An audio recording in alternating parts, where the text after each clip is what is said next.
Hey, good to see you back. Let's dive straight back into where we left off in the last video, shall we? Inside, it's a reunion. Turns out one of the injured is an elf. Then Usaratoya recognized her as Mia, princess of the elf village. Mia saw Sato was sparkling for some reason, but her Ratman protector's in bad shape. Nadi jets for meds, and Sato's hot on her heels. Back at the inn, Sato spills the beans to Arisa and the gang about finding an elf princess guarded by a were-rat knight. Arisa got excited thinking Sato had spent a night with a Ratman, but he casually silenced her, blabbing. Lulu has been feeling under the weather, so ignoring Arisa, he hands the meds got for Lulu. The next morning, Sato's back at Nadi's. Thankfully, Mia's not hurt bad, just low on magic juice. Usaratoya had tried various magic on her, but nothing recovered her mana. Nadi suggests mana potions or taking her to a mana-rich spot, such as Count Castle or Dragon's Valley, where Sato did some meteor showering on his first arrival. Sato initially thought Mia's around 11 years old, but a shocker, she's 130 years old. Using keen hearing,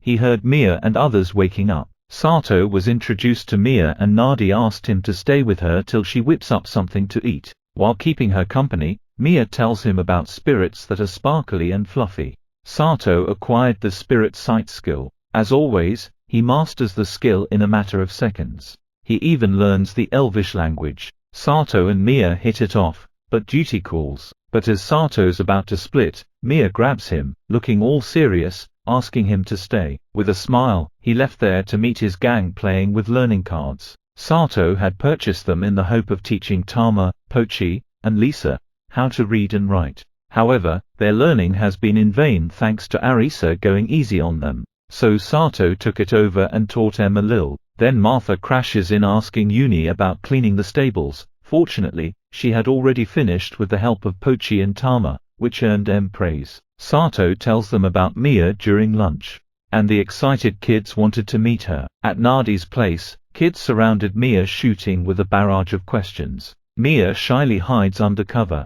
Sato instructs them to look after her and was preparing to leave, but Mia grabs him again with a longing look. Downstairs, Nadi proposes Sato to buy a cart, but he hesitates, not knowing how to drive one. Then Lulu timidly stepped forward and suggested she could teach him how to drive a cart. So he greenlights the purchase after checking the price of a cart, but he hands Nadi a hefty sum saying she could keep the change. So much for being a merchant, huh? The next day they go on a camping trip outside. They started with laying out a tent, foresting food, clearing out the area, making a temporary fire pit, and cooking with stuff they gathered. Pochi and Tama got freaked out by the whistling kettle, and then Arisa gave them a lesson about how a whistling kettle works. During that, the same demi-humans Sato helped out the other day approached him, giving him some fruits and nuts collected in the forest. Pochi and Tama rushed there, thinking they are bothering Sato. He cleared the misunderstanding, but Sato, feeling bad, gave them some more meat from his item storage. They dashed away happily with them. The following morning, Sato finally bought that horse-drawn carriage to transport goods discreetly. Arisa suggests using their cart to take Mia back to her elf village in Shiga Kingdom, as Lulu gives him a crash course in driving the cart, but her reserved nature makes things awkward. However, when Sato brought up the topic of Arisa,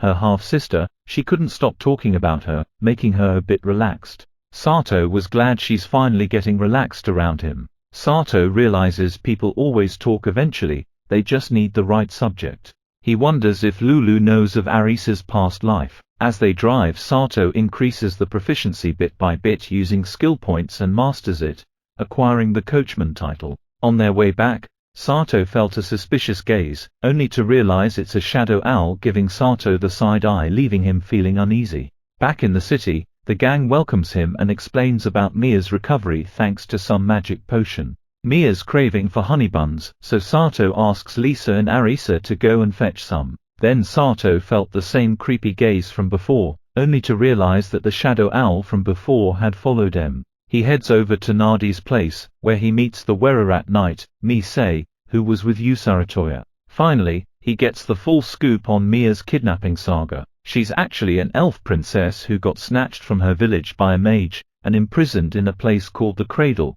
but was rescued by Misei and other were-rat knights. They were on the way to meet up with Usaratoya. Unfortunately, the mage is still hot on their trail, leading to sending a flying ant army to attack the city and sudden assault at night. Although Sato senses there's more to the story, like the reason behind Mia's kidnapping, he keeps quiet. Suddenly, screams from downstairs. It turns out to be just a false alarm triggered by a lightning scare.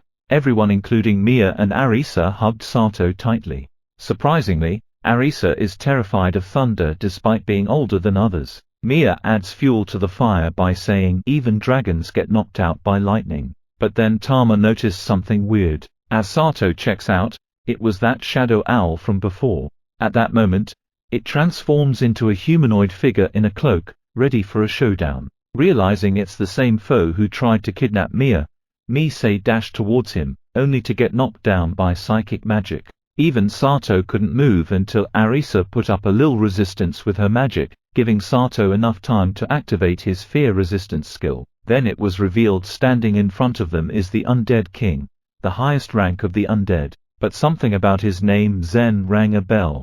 It turns out the same name of the guy became undead in that play the other day. Zen has come to retrieve Mia, but Sato got in the way, introducing himself as a mere merchant. The Undead King was surprised at how Sato is able to withstand his power. Zen declared if he let him take Mia, he wouldn't harm anyone there. But Sato's not having it, calling him a fool for even asking that. He checks on Nadi and others who fell unconscious, before dashing in for a powerful punch. But it just went through the Undead King and he used shadow magic to capture him from the leg. He's no pushover with his shadow magic. Zen was impressed once again, seeing Sato's martial arts skills. At that moment, Arisa throws a magic attack on Zen, revealing his skeleton face. Angered, he attacks Arisa with shadow magic, but his attack is halted by Sato and Usaratoya. Then Sato cuts through Zen's shadow magic, giving him another shock. Arisa's determined to beat the Undead King with Sato, but Mia asked them to run away thinking it's pointless. However, Arisa and Sato ain't gonna give up, and Arisa ready to spell as Sato buys time as he talks. Then points his gun at him, stating he has plenty of tricks up his sleeve. Zen was curious if he got the hero title up his sleeve as well. At that moment, Arisa's spell was ready and Sato jumped out of the way and unleashed it, taking Zen by surprise. She had put all her energy into it, but even that didn't finish the Undead King. But she nearly had him though. Zen identified that Arisa is a reincarnator with her hair color and her unique skill. Arisa collapsed from mana exhaustion, while Zen put up a barrier against Sato's gunshots. Surprisingly, Zen the Undead King gave Sato an advice. It's to keep Arisa from using her skill to avoid her from becoming a god's plaything. Then he suddenly uses shadow magic to keep Sato busy as he snatches Mia away, drowning into darkness. Lulu and Lisa swoops into the scene and Sato instructs them to check on others. Then he follows Zen and Mia without a second thought, end up in a completely dark scenario, without any map area to boot. Sato uses his willpower to brute force and get out of this shadow prison. There he end up in the top floor of the cradle, once again impressing Zen. He tells him that he got an amulet to counter such magic. Then Sato was trying to reach Mia, but Zen's like, nah not yet bro, and kicks Sato right out to the entrance of the cradle to face off the trials before facing the Undead King. Turns out it's a massive tree consist of 200 floors with monsters. He checked the map and sure enough, this place was close by to town, so his return trip gonna be a breeze. It was revealed that the cradle is a training ground made in the hopes of strengthening the elven race. So Sato started battling various kinda monsters left and right with ease as he progresses through the cradle. It was kind of a breeze though, thanks to his godlike stats. Once he reaches 20th floor, meets a dryad, a spirit plant. He thought he was to defeat her, but turns out, she's like the elevator for this dungeon.